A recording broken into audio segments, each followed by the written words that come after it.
What's up, everybody, and welcome to Q&A. I know you guys have a ton of questions about the Browns situation, the Browns status, who's going to be playing, who's not, how it's going to affect the game, all the chaos in the world this week. We'll try to condense it and answer your questions here, and more than likely, by the time this video goes up, there will be more chaos that has happened. Let me knock on some wood real quick. Hope you heard that. But without further ado, we're going to jump into the first question. And this from C. Zachary Chad, who says, how much pressure is on the Browns to win with Stefanski, Bitonio, now Harrison, everybody out? I feel like we're kind of playing with house money now. Yeah.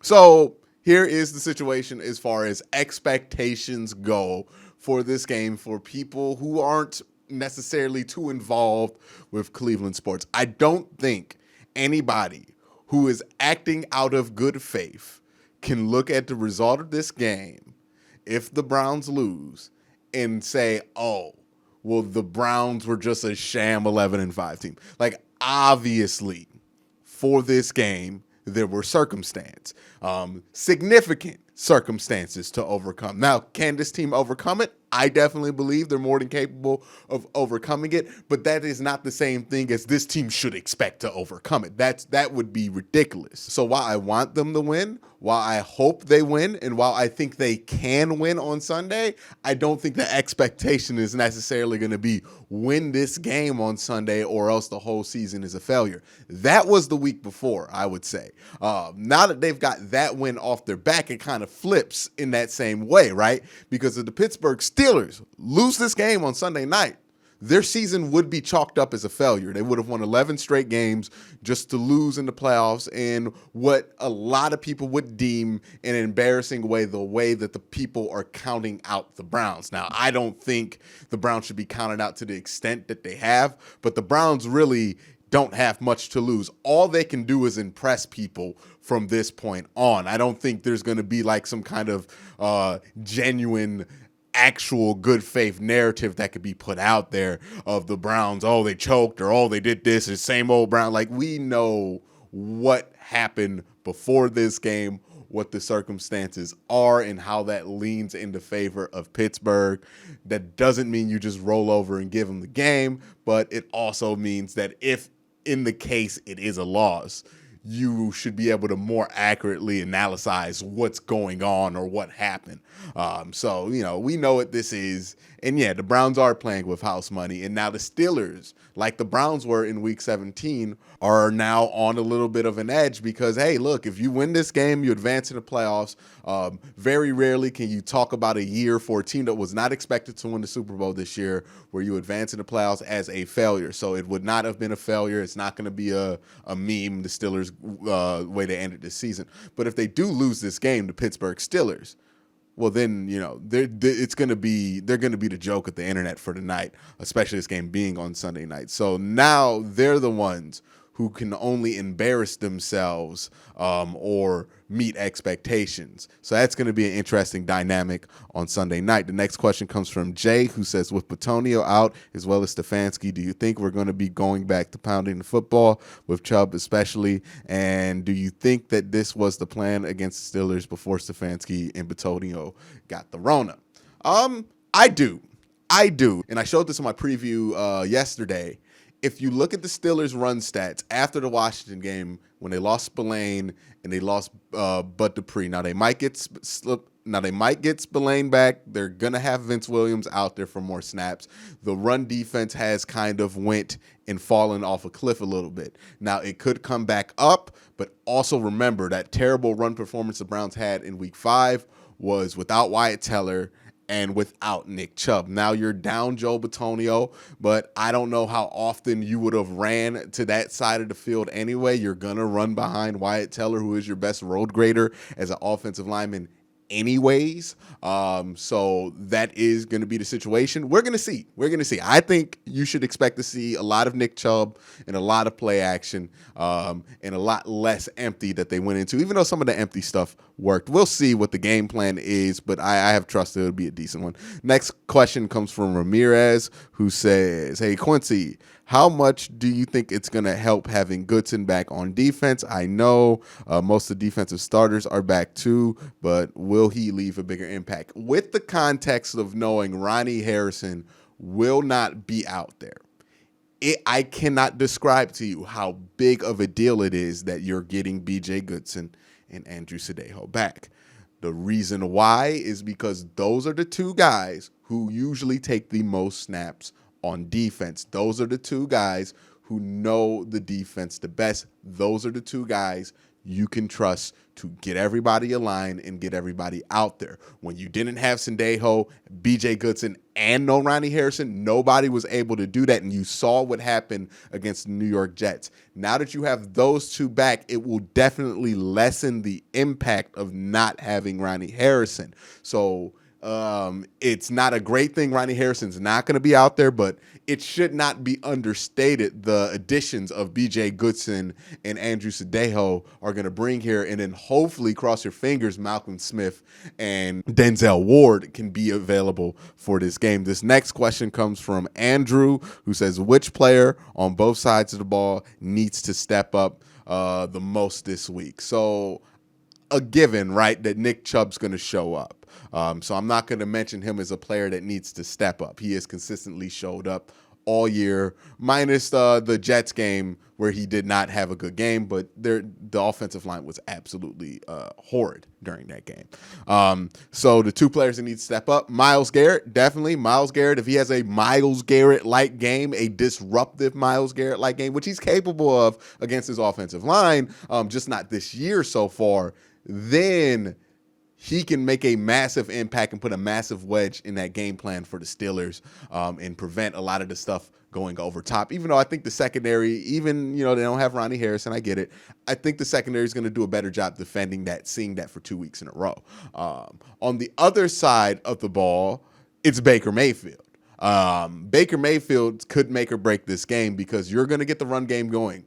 Eventually, I think Pittsburgh will stop the run, whether that's early or late. They will eventually figure out a way to get enough people on the line of scrimmage to stop the run. They have too many good players in that area to not be able to do it consistently. They have struggled at some points, but they are getting healthier in some areas in that field. So then it will be up to Baker Mayfield to keep that defense honest, right? If Pittsburgh wants to put 9 people in the box, that's going to be a problem, but it's a problem that Baker Mayfield can hurt them with. If Pittsburgh wants to blitz everybody, that can be a problem, but it's also an opportunity for Baker Mayfield to get some easy looks to his wide receivers.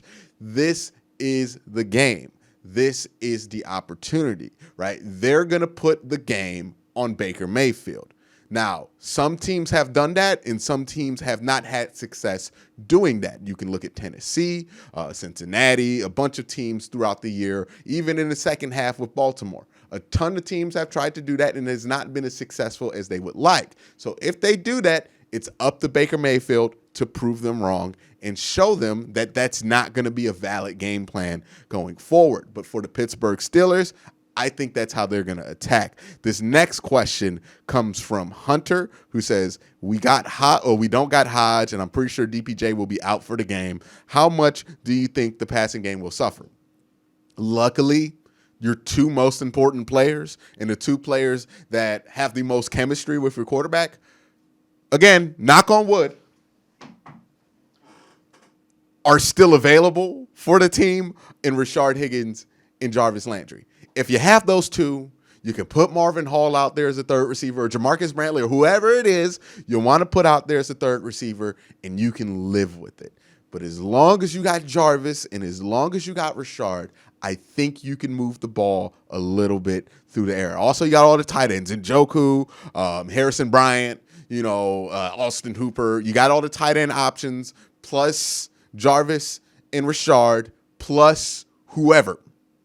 I still feel good about it. I'm not going to be worried because those are the two pieces he needs. Donovan Peoples-Jones is nice at times, but what he does can theoretically be done by Marvin Hall. Now, will they execute? I don't know. But as long as you got those two, I feel good about it. The next question comes from DTD Productions, who says, hey, Q, with Joe Bitonio out due to the Rona and Hubbard and Nick Harris injured, what are the odds that the running game is going to slow down, assuming that the guy starting at guard is worse than Nick Harris? Well, here's the thing. The Browns aren't necessarily going to just decide to run their regular run game and not help out that guard. Now, if you have 4 offensive linemen and all the tight ends that the Browns have plus a fullback, one replacement level offensive lineman, it's not unheard of to be able to compensate with that with different types of protections. Now, it's going to stink that Callahan can't be out there, the coach of the offensive line during the game,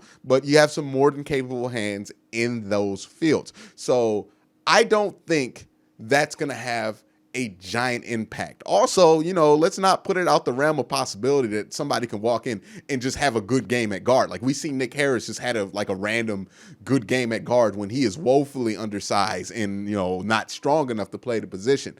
It's not out the realm of possibility. So while Joe Bitonio is a great player, I am upset that he's not able to play in the first playoff game, but I hope the team continues success. So this is not his only opportunity. All that considered, I do think you can make up for that, and it doesn't have to take a ton of resources to do so because luckily the Browns have a very solid offensive line. The next question comes from Michael Johnson, who says, I think one factor that not everybody has talked about for the game Sunday is penalties. With limited reps in the facility, consistent changes on both sides of the ball in our first playoff game, are you as worried about being heavily penalized this game? It's hard to predict if you're going to be heavily penalized, right? Because yes, the no practices, you got some players coming in and out, not a ton of time to get acclimated, that could lead to a ton of penalties. And logically, it makes sense, but sometimes it's just not the case, right? We saw the Titans play one of their cleanest games against the Buffalo Bills, and they didn't have any practice for like 10 days going into it. On the other hand, the Browns in their first game after training camp, no injuries in 2019, they played the Tennessee Titans, set like a franchise record for penalties. So it's just one of those things that are just very hard to predict. You don't know what's going to lead to penalties. And what I will say to first playoff game is, look, there won't be fans in the stands, so it's not going to feel like a normal playoff game. And I will say the Browns have played in a lot of playoff-like environments this year, the main one being, this last game, Week 17, was a little bit of a playoff environment, but obviously the Monday Night Football game will have felt like a more insane, raucous environment than what 2,500 people in Heinz Stadium that are all family members are going to be able to make up. So that's actually something that goes in the Browns' favor. And also the hard count for Baker Mayfield in an empty stadium. He's actually been really good at that. I wonder if that's going to give them in trouble or get them some good fortune.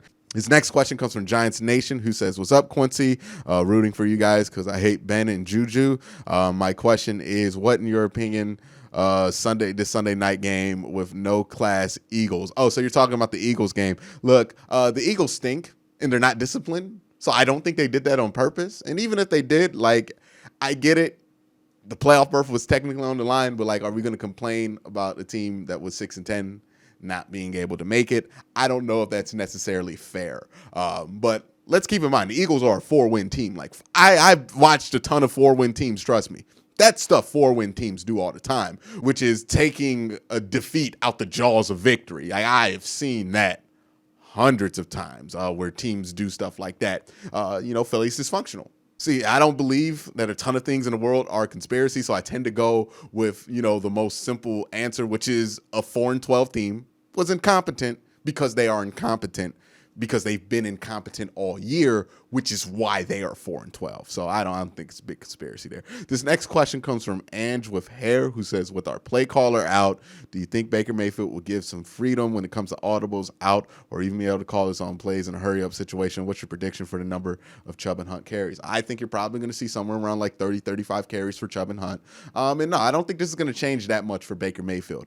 Alex Van Pelt is somebody who has not gotten a ton of credit because the Browns have hired somebody who does specialize on the offensive side of the ball in Kevin Stefanski, but he's somebody who's been a huge part in Baker Mayfield's development. He is somebody who has an excellent track record wherever he has been as a coach, and he's somebody that I think can carry out what Kevin Stefanski wants to do at a high level because that's what he's done as his role and as the offensive coordinator all year. Now, he hasn't called plays, but still, I think he is more than capable.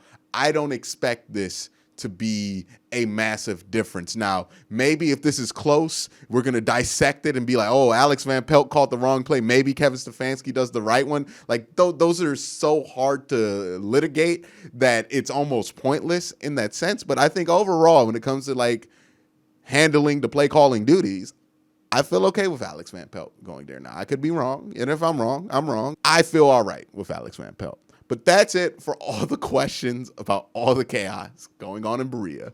My last thing I'll say is just bubble wrap Nick Chubb, bubble wrap Myles Garrett, and bubble wrap Baker Mayfield. At this point, you know, I get you want to practice, but boy, it would be pointless to practice tomorrow just to lose somebody because of contact tracing, and then you're not having anybody. You know, I'd rather go in there without practice with your better players than not have your better players but have had practice. So bubble wrap everybody. If you're a Browns player watching this video, please just like lock it up. Lock it up. Don't go outside. Get everything next door. You know, lock it up for a while. So you can make it to this game, because I think if we have our players, we have a shot. But if we lose more and more starters, that's going to become a problem. Nonetheless, thank you for asking all these questions. Have a great day. Have a good night.